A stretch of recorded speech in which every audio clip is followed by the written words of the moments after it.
सभी साथियों का स्वागत करता हूं अपने YouTube चैनल सुरेंद्र सिंह बोरा में।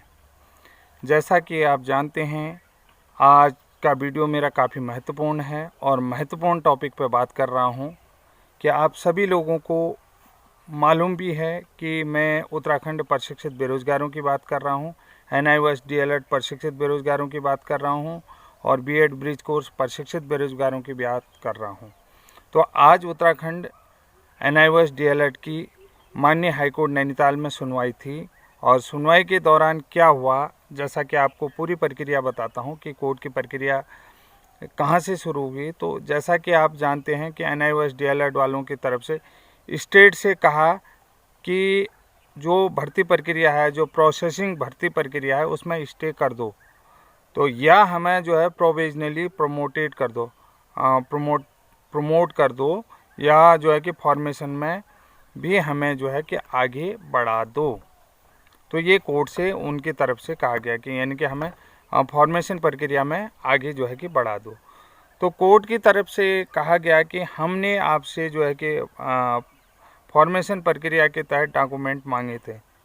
तो फॉर्मेशन प्रक्रिया के तहत डॉक्यूमेंट मांगे थे, तो अब डॉक्यूमेंट मांगने की जो बात आई तो NIOS DLED वालों के वकील की तरफ से कहा गया कि हमने जो डॉक्यूमेंट के सत्यापन का कोर्ट ने ऑर्डर दिया था वो हमने स्टेट ऑफ उत्तराखंड को दे दिया है।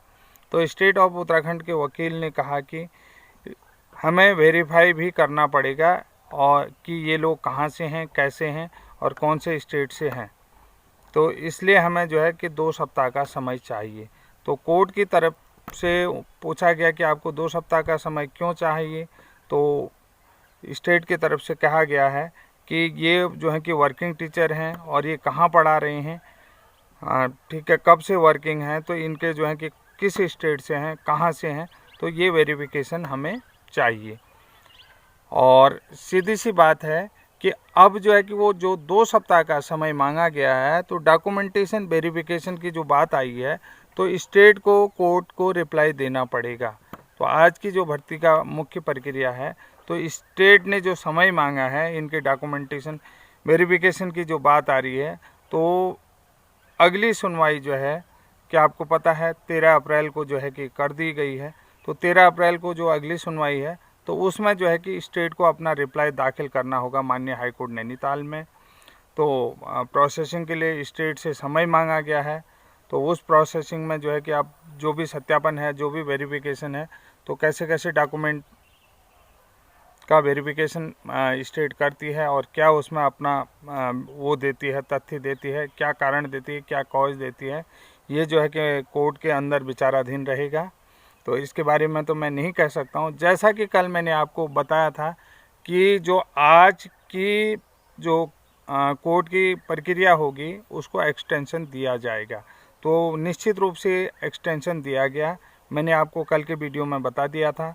तो आज सीधी सी बात है, एक्सटेंशन क्यों दिया गया ये आप समझ रहे हैं कि स्टेट ने कहा कि जो ये प्रशिक्षित बेरोज़गार हैं या प्रशिक्षित हैं NIOS DLED वाले, तो उनकी ये वर्किंग टीचर हैं और कहाँ पढ़ा रहे हैं, किस स्टेट से हैं, कैसे हैं, तो उसका वेरिफिकेशन हमें करना है। तो साथियों, जैसा कि आप जानते हैं, अब जो है कि 13 तारीख को जो है कि रिप्लाई आएगा। तो रिप्लाई में जो है कि स्टेट ऑफ उत्तराखंड की तरफ से हाई कोर्ट को, माननीय हाई कोर्ट को दिया जाएगा। उसमें क्या तथ्य आते हैं ये जो है कि आपको अगले वीडियो में बता दिया जाएगा। जैसा कि कुछ आज की कुल प्रक्रिया को और जो कोर्ट की कार्रवाई को देखा जाए, तो स्टेट और जो है कि जो गवर्नमेंट है, स्टेट गवर्नमेंट है, वो NIOS DLED वालों के फेवर में लगी नहीं मुझे, कि NIOS DLED वालों के फेवर में आती नहीं दिख रही है।